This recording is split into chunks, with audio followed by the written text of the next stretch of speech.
Hey, welcome back to the BGX podcast. My guests today are game designers and publishers, and I'm so excited to have them on the show today. Thank you so much to Kenny and Lee for being on from Party Tales. Welcome to the show, gentlemen. Thank you for having us. Hello, thanks. Well, it's great to have you on. So just get us started off today. Tell us about Party Tales. Tell us about how you guys got into this crazy thing that you've done. Well, let's see. I think it probably started, one of our friends for my birthday, I think he gave me Exploding Kittens. But not only one, but he bought two because he's like, I know how much friends you have. Really, you can just combine both of those and play with all your friends. So I think that's probably where my journey started. And then, obviously we hang out all the time. So I'm like, let's play it, especially with all of our friends. It slowly became like a game night every Sunday. So my sister would bring her group of friends.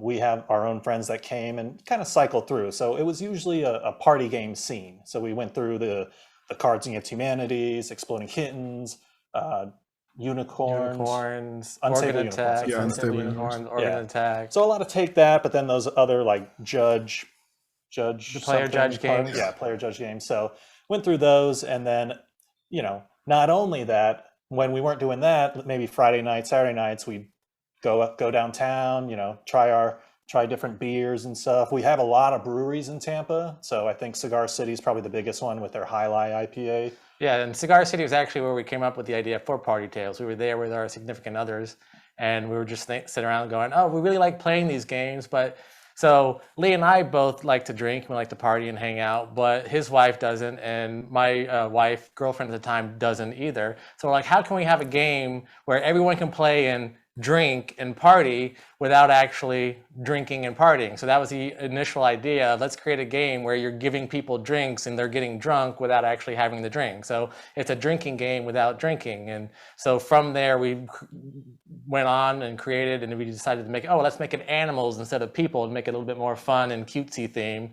So that was kind of the initial concept. And then after that, we just started playing prototypes that we created on index cards and just tweaking it and be like, oh, this is actually kind of fun. And we're like, well, maybe we should actually do a Kickstarter with this. And then we went and did the Kickstarter, successful Kickstarter.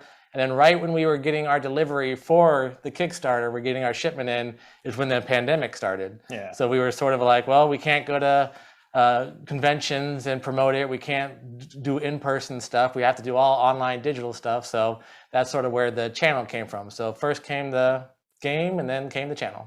Yeah. Fuck COVID, right? I mean, just kind of a bummer all around in so many ways. Obviously, I mean, definitely. Going through the whole Kickstarter process, I've talked to several creators now who have self-published and gone through that entire thing, and obviously it's a lot of work. So, I mean, tell me about your experience with doing the Kickstarter and kind of getting it set up. I mean, how were you feeling? Were you pretty confident it was going to go, or what was your thoughts? So we went into it with quite a few people already promising that they were going to back it.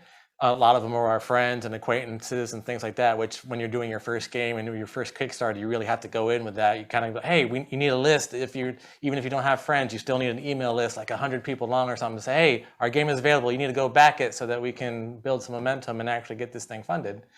So we went into it with a little bit of that, but we basically, before then, we had backed some Kickstarters at the time. Like every now and then, Lee would be like, hey, I saw this game, I backed it, we'll get it. Now we back 5 to 10 Kickstarters every month now with our channel. But back then we didn't really know it, so we didn't know what we were looking at. So we only knew Exploding Kittens, which is one of the best Kickstarters of all time. So we're looking at that going, oh, how can we replicate that? It was like, well, you're not gonna replicate that, but at least follow the outline of that. So when we went into it, we were just doing what we saw from what we had seen, which again, Exploding Kittens, Unstable Unicorns, games like that, which is where we were taking our inspiration. Now we've seen a whole lot more, and we would do a lot of things different. But at the time, we were like, oh, let's just replicate what they did. Let's go in with our little email list and let's kind of see what happens.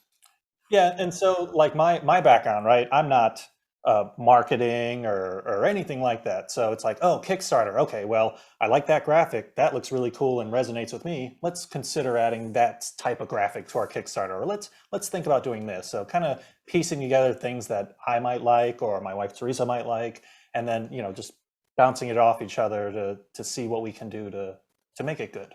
Yeah. I mean, so when was it that you launched your Kickstarter? It was 2019. It was December of 2019. Okay, so right at the like right before COVID. Right. Yeah, right before. Yeah, in 2019, and then like all the lockdowns started happening in March, and of course there weren't the shipping delays that there are now. So we got funding in December of 2019, and we actually got our games in the end of April and completed fulfillment with shipping at the end of May. So a lot quicker turnaround for Kickstarter back before COVID and the whole shipping crisis and everything that's going on now. Yeah, I mean, I know now it's like, it's like you back a Kickstarter and it passes, and it's like, okay, it's going to be 9 months before they even have the components, So, yeah, exactly. And then let alone shipping it all out to everybody. I mean, I know that's crazy right now.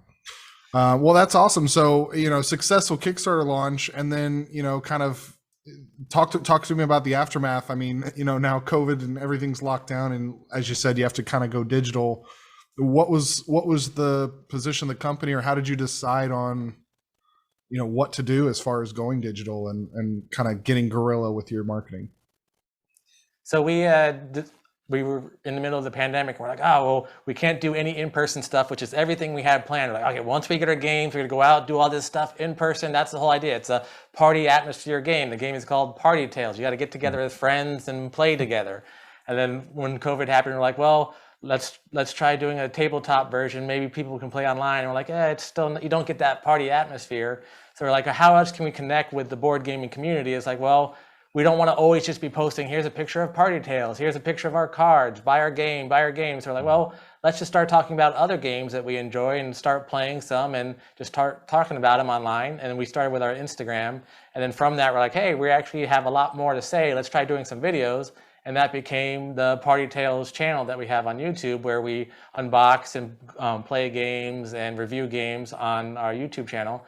And from there, we were like, okay, well, we're going to be marketing without actually marketing our game 24/7. We're talking about these other games that we love playing, while at the same time, we always mention every now and then, oh yeah, we do have a game, you should check it out. Yeah, it's important to throw those reminders in every once in a while of, hey, don't forget Party Tales channel. We actually have a game called Party Tales also, right? So, well, again, like I mentioned earlier, because we back so many Kickstarters now, and we get all the updates, so our email is filled with all the updates. So while a Kickstarter is going on, most of the time you're updating at least every day, if not several times a day. So we're always getting hundreds of those.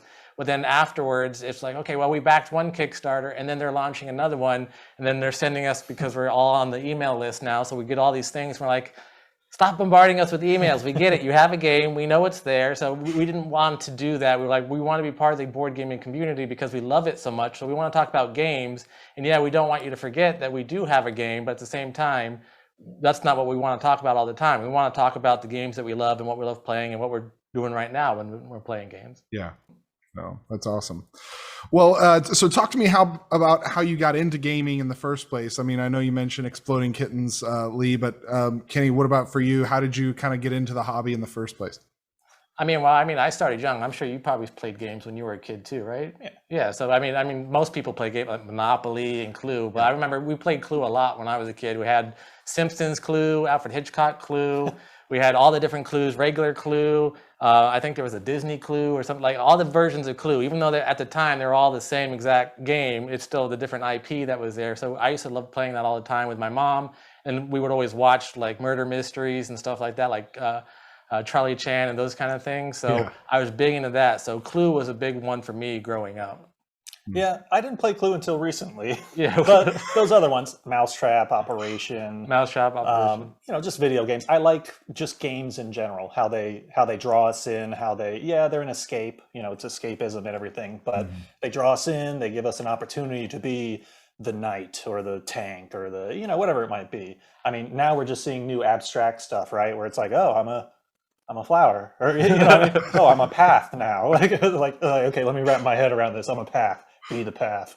Right. You were also big into like Pokemon. I was never big into Pokemon, but you were big into card collecting. Yeah, collecting the card, but playing the game, not like the card game. But still, I feel like when we play some games that have more of that style, like the Pokemon, Magic. I like Magic. Those types of games. Like Lee was more into those. And every time we get a game that's more like that, that's always more Lee's kind of thing. And he's always more into it and really appreciates the mechanics a lot more than I do when I get to that. And then when we get to something a little bit more abstract or puzzly type of a thing, or like making shapes and doing kind of stuff like that, really no story elements involved, I like those kind of games. Like another game I grew up on was Sequence, so I like just a deck of cards and putting them in sequence kind of thing. So I really like those kind of things.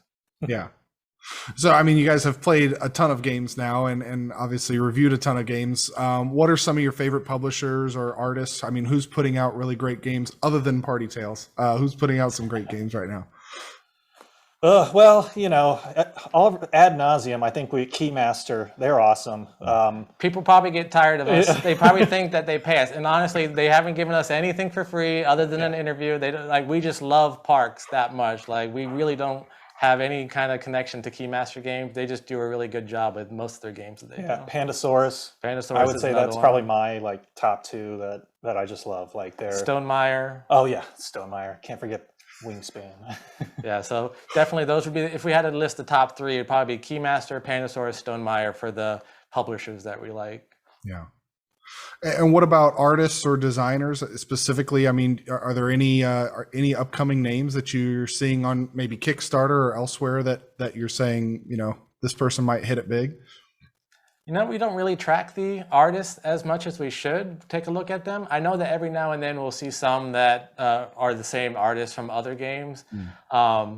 Like I know Uwe Rosenberg uses a lot the same artist, I think, with all his games. But I mean, we don't really track the artist too much as we should. We just, when we see art, we're like, oh, we like it. We don't really go, oh, who did the artwork for that? Sure.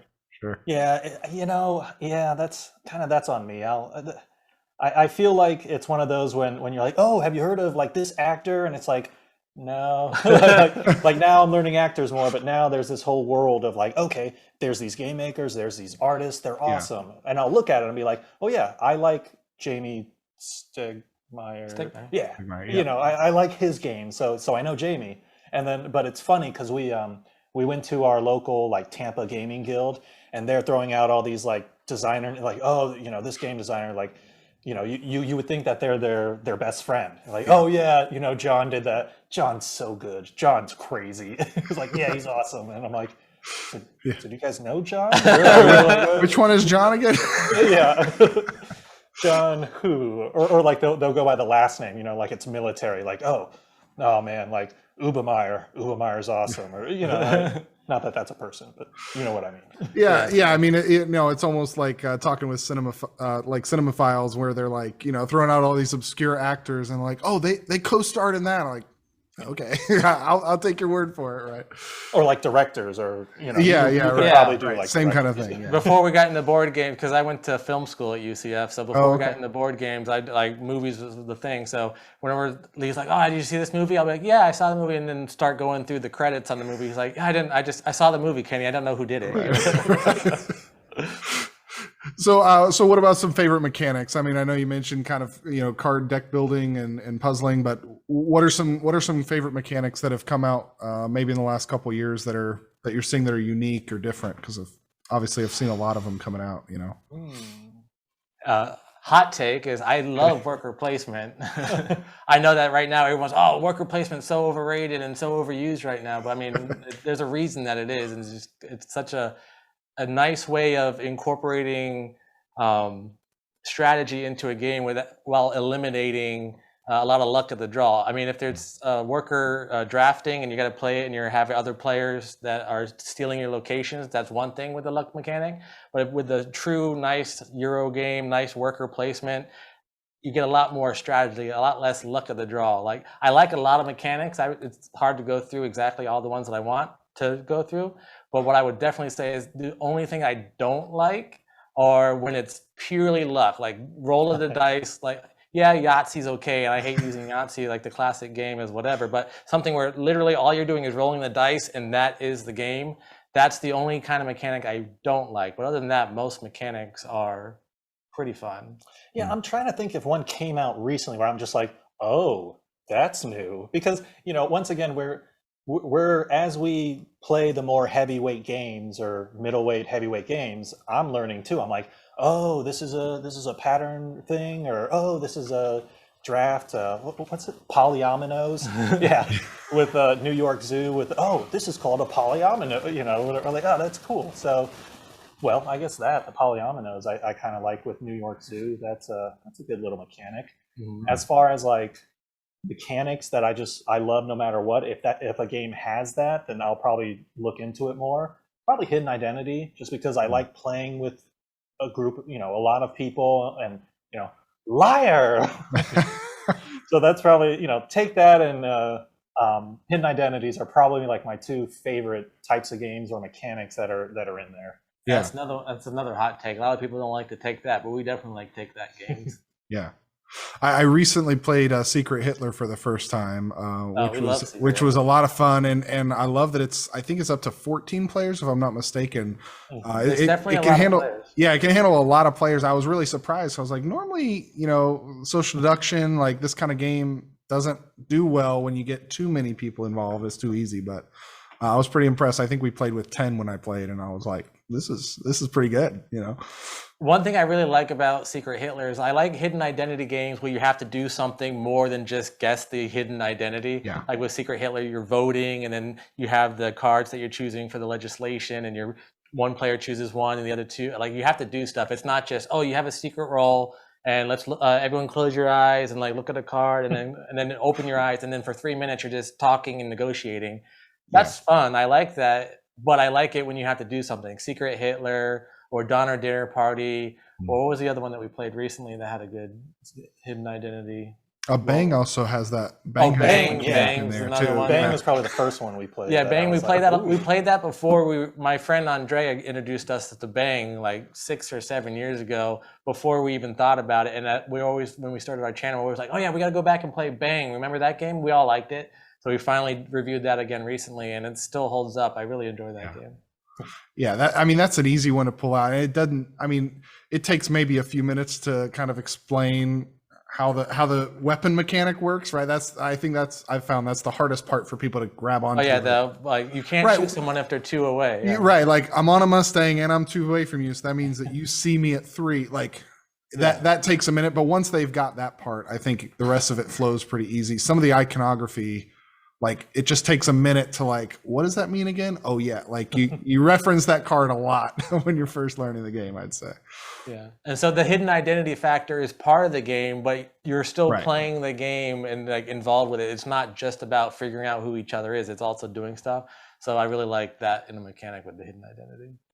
The last time I played Bang, I was a bandit, and it was the sheriff and the deputy and me and one other bandit left, and we only had 1 life point each, and they both had like 3. So it was a lost cause. Like we were done.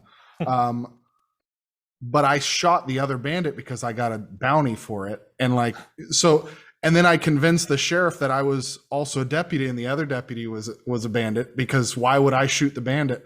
So like it became this whole thing, and I ended up surviving a lot longer than I should have, just by convincing them that I wasn't actually a bandit in the end. So definitely a lot of fun. The last time that we played, Lee and I were on a team. Of course, we didn't know it. We were both bandits, right? Right. Yeah. And I was sitting right next to the sheriff, and then the person next to me ended up being a deputy as well. I didn't know that at the time. But you start off, you can only have 1 shot, and I have a whole hand of Bang cards. I'm like, well, I can only do one thing. I'm not gonna like pass my turn, so I'm gonna shoot the sheriff. Very first turn, and then from then on, everyone's like, Kenny's a bandit. And then for the rest of the game, even though he suspects me, the whole time Lee's like, why you attacking me? You know Kenny's a bandit. Throwing me under the bus each time. I didn't know at the time. At the very end of the game, he flips over his card like, Lee. It was like, I didn't attack the sheriff. It's like, well, because he's so far away, you can't attack him. It's like, right.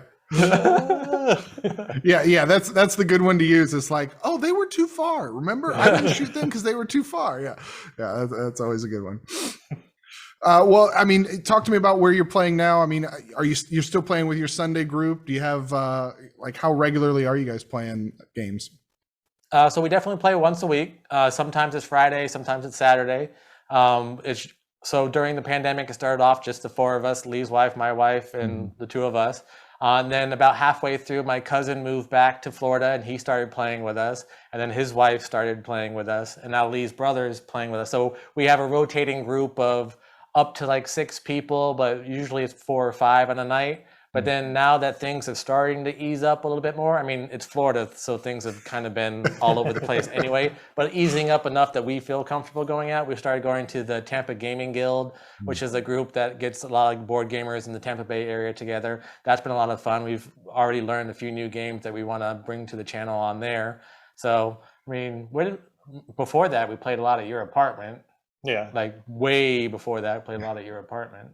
Yeah, did we play anywhere else? Well, so some of the breweries around us, there are other little gaming groups that like meet up too. So we'd go to those every now and then. So it's like, you know, beer and games. Yeah, one of the ones we went to was like in January of 2000. Like, oh, here's a meetup group at this brewery. And now that things are easing up, I'm like, oh, I wonder if they still do that. I think the brewery's closed now. Yeah. So, unfortunately.